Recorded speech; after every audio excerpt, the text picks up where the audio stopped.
Hey, what's good, YouTube? Welcome back to the Brown Gent.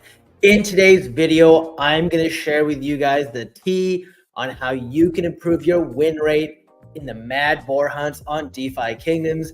We all know that this is sort of the latest thing that's sort of captured the attention of most within the DeFi Kingdoms ecosystem as we sit on our jewel, as we sit on our heroes, our legions, and wait for GameFi to take off. We've seen AVAX, we've seen Strap Token, we've seen tons of excitement coming to this space.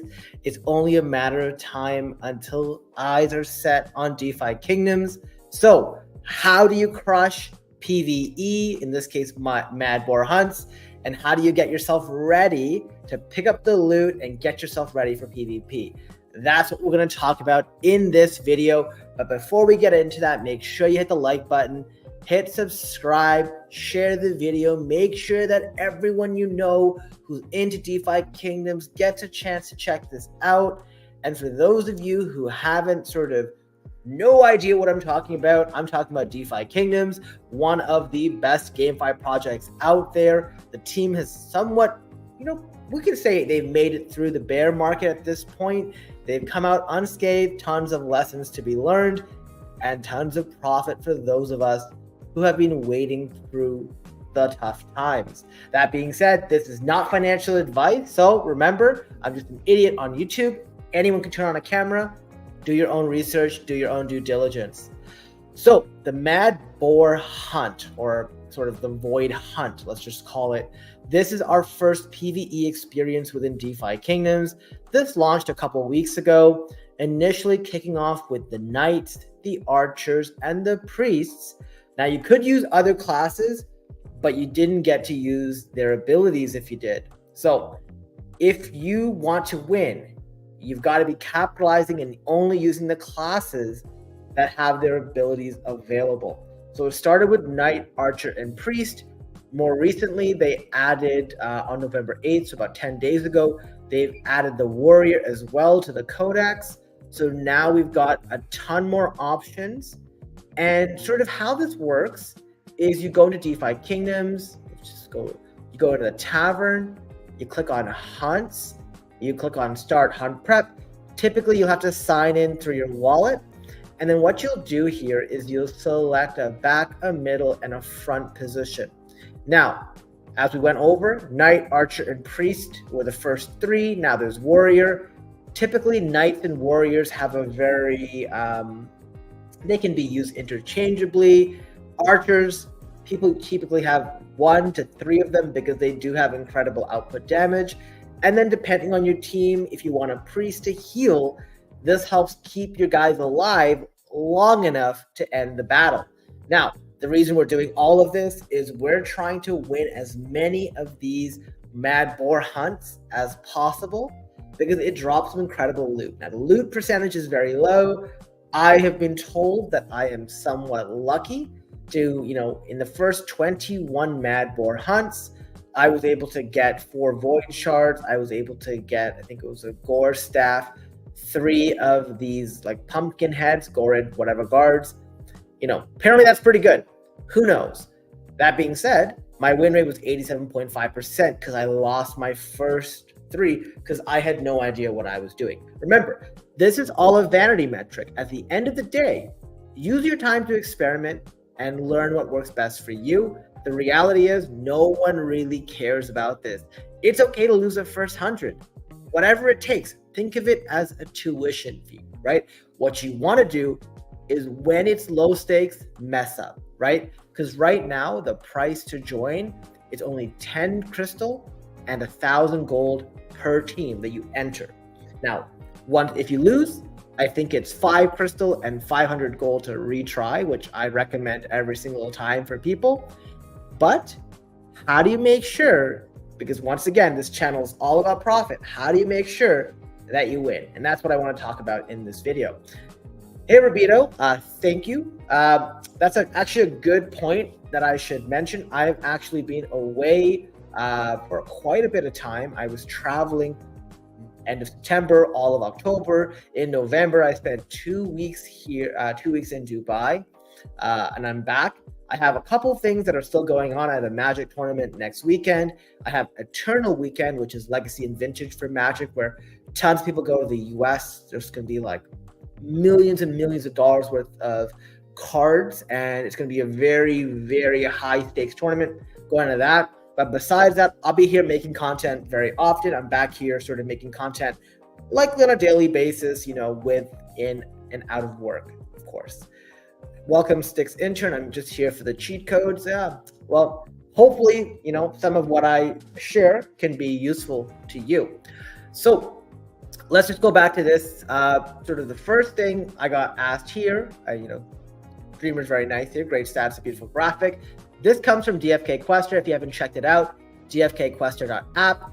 You can find the link on the screen right here. You can look up your profile, see how you're doing. You can use it for a ton of other things. But a lot of people either came up and said, hey, what's your hunt strategy? I've been losing much more than winning. And some people just use this opportunity to complain about their luck, being very sort of, let's just say, not as self-aware about people get lucky in so many different ways, right? Like I complained for the first 4 or 5 DFK raffles for Gen Zeros. I bricked all of them and I won one. But I see people who get lucky a ton, get unlucky with one thing and sort of think it's the end of the world. Listen, luck is just there.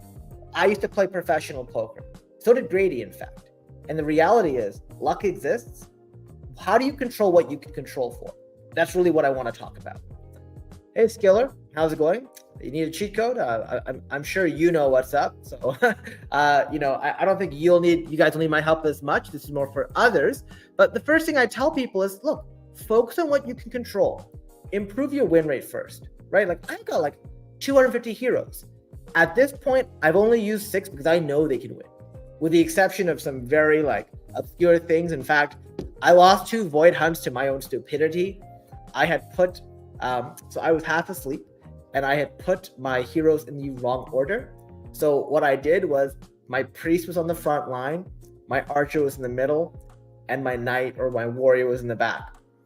You know how much time you waste trying to swap these things, especially when they're being pulled to the front? It's not a good experience, especially when the priest that I use on one of my teams had 400 HP or 350 HP. It was not good. So let's get into this. So right now, the first thing I would say is and this is going to maximize your win rate, right? If you want to win, focus on building teams with your best heroes first. So there's a couple different nuances.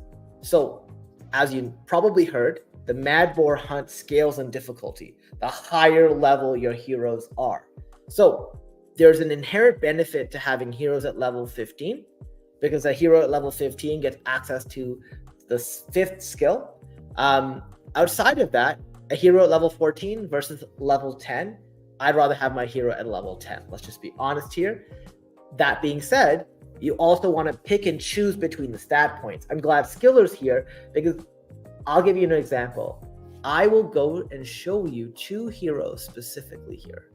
I don't know if I can select one of them, but let me show you my level 12 warrior. It's a warrior, okay? It's got 41 strength, 20 agility, it's okay. Where's the total for the stats? Let me then show you the warrior that I have. That's a warrior wizard, 13-1.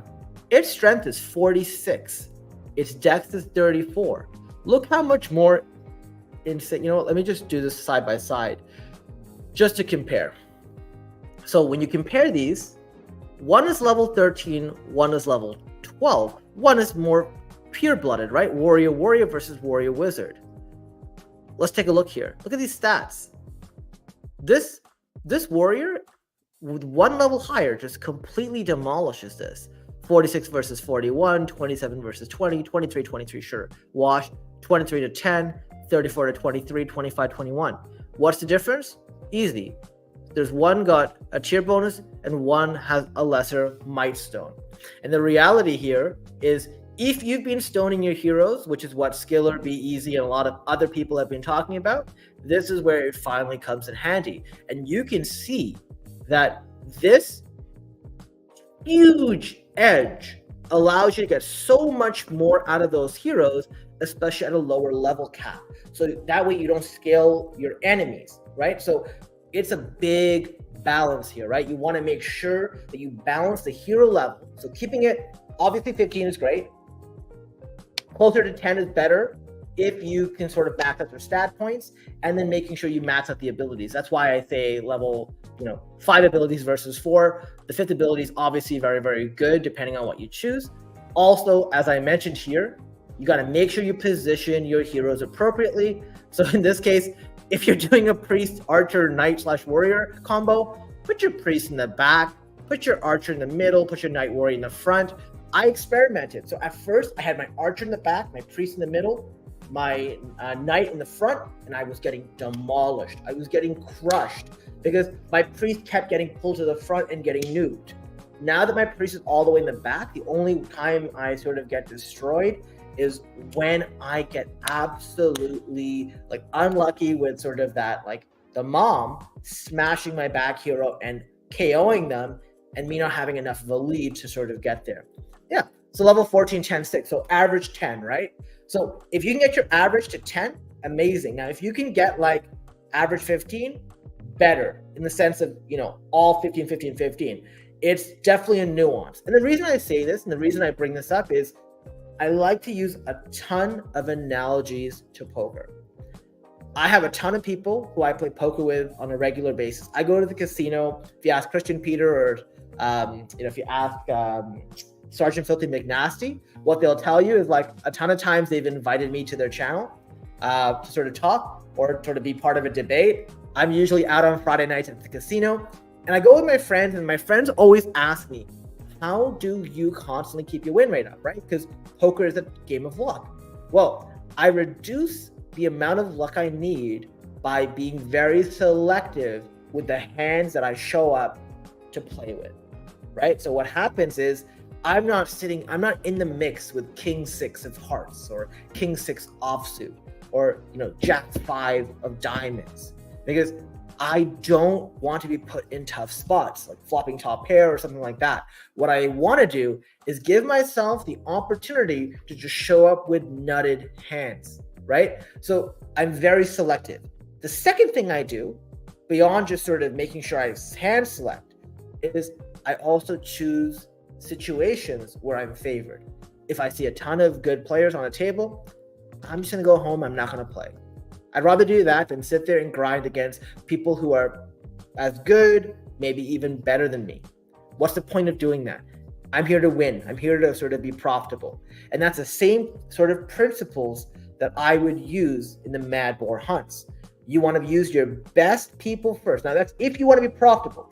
If you're just trying to test out the game and understand how all the moves work, that is a completely different story, right?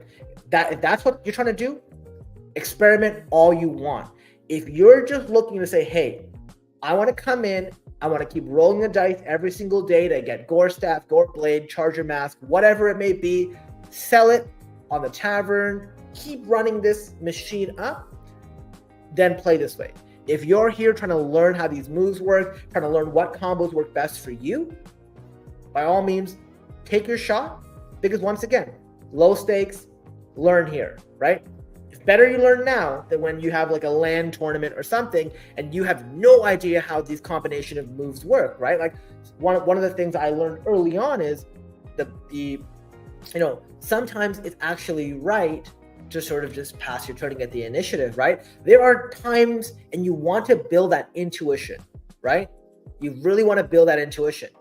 But if you want to be profitable, it's super easy to just maximize your win rate by doing these two simple things. These two simple things alone, picking your best heroes and sort of making sure you sort of do it by the level caps and everything like that. It will do more for you than anything else that I'm going to talk about. Okay, let's see who else is here. In that scenario, you hope an early charm gets your team back in order. It's funny. That's actually how I got out of it. That's how I ended up winning without having to do another retry. Welcome, Be Easy. I just called you out. What's going on?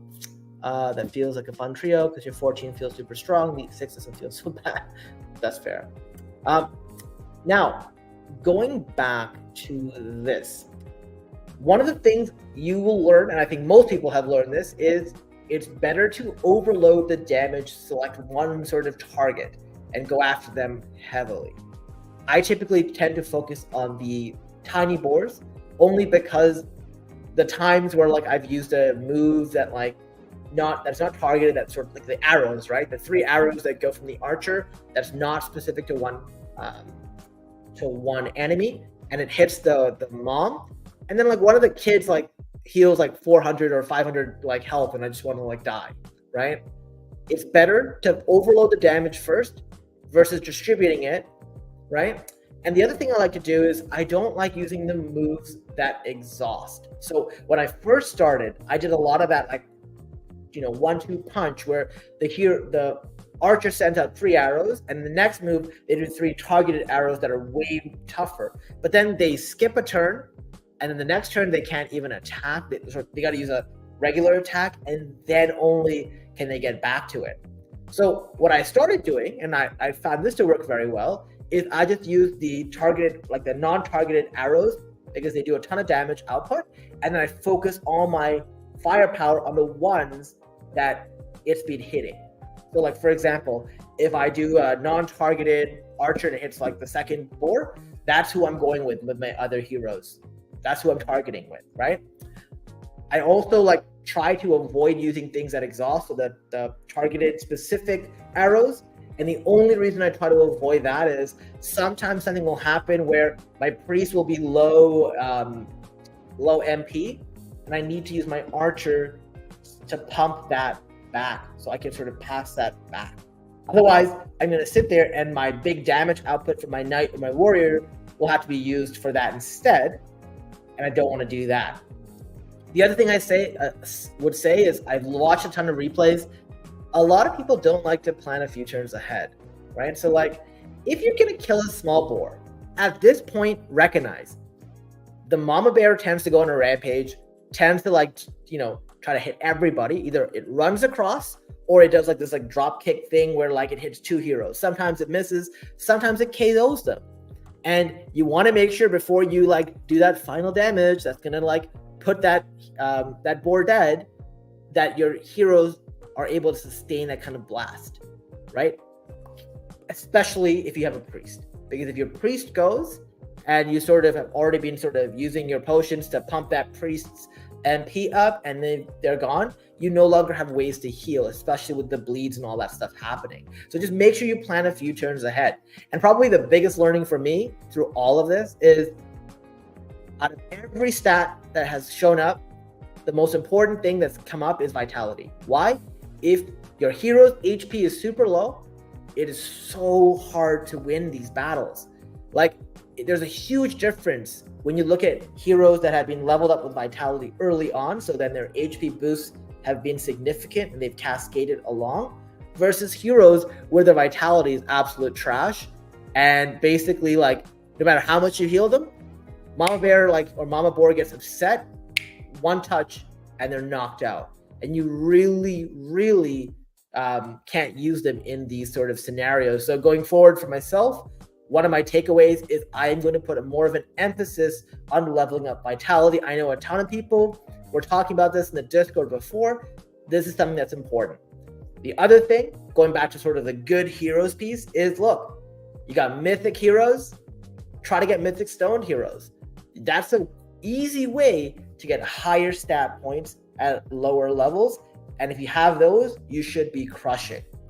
Now, I didn't put this on there, but I hope it goes without saying, please sell your equipment. I know a lot of people have been holding on to it. There's somebody in my guild who got 2 Chargers masks.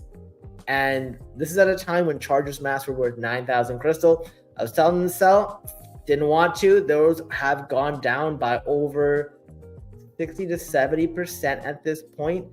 And these are farm tokens. Yes, equipment's great. You'll need it for PvP, but there's a better time to accumulate it, and now's not the time. Use this to build that engine. Use this to keep funding those boar hunts and grind it out. Learn the game, learn the moves. Every move will have its place, And by sort of going through all of this, because there is no one right answer, you will learn sort of the combinations that you prefer, and you'll also learn how to adapt for the metagame, because there are different trees, right? So like, for example, some heroes will have one move that if you do the first move, then the second move gets stronger, then the third move gets stronger, like the warrior, for example, right? You've got to figure out what works for you. And I also implore you, try different things out, because at a certain point, if you follow a lot of these tips, you'll have a lot more flexibility to play around and learn what's good.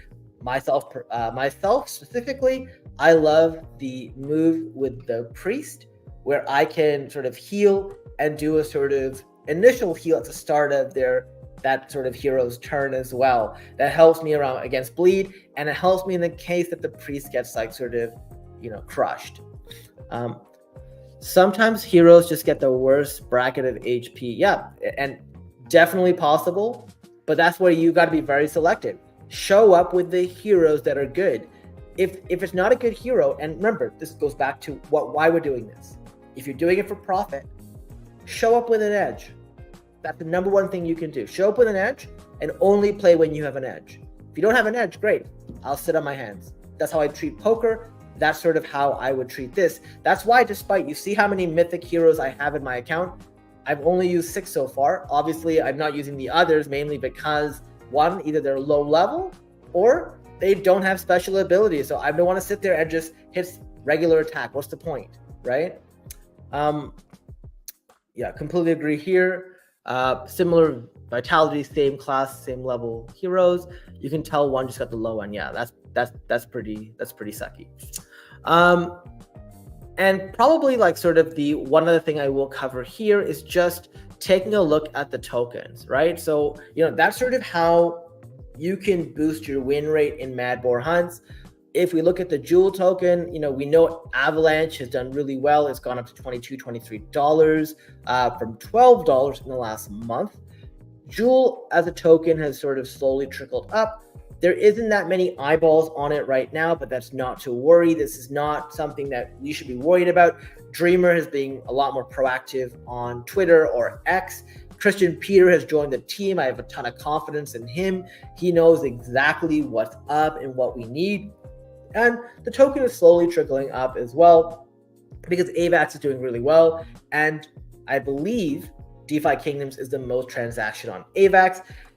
And it's only a matter of time, right? Like, remember, Bitcoin's doing well, Ethereum's doing well. Once we see all the alts go up in the bull run and sort of the game get flushed out a bit more, even if it doesn't get flushed out a ton, people will look for these like sort of low market cap coins and really just put a ton of liquidity into them. I do want to highlight that there's another token that came to my attention due to one of my friends. His name's Doug Hype. You've seen him on the channel before. He got me into this token called Shrapnel. It's another game on Avalanche, and they're doing a closed beta. This is something that I have put, I don't want to say a significant amount of money, but I've put in 4 figures into this token at 11 cents. Not saying that you guys should or not. I'm going to cover this on the channel and talk a bit about this. They're going to do a closed beta in December. They've got a ton of runway, and I think that this could be one of the winners in the next bull run on top of DeFi Kingdoms. Anyways, that's it for another video. But just going back to all this, I hope you sort of got something, you took something away from this video. If nothing else, just remember, play when you have an edge, refuse to play when you don't have an edge. That's sort of my motto here, and I think it's one that can help you churn a ton of profit. That being said, make sure you like the video, subscribe to the channel, share the video, and I'll see you in the next video. Thanks for watching.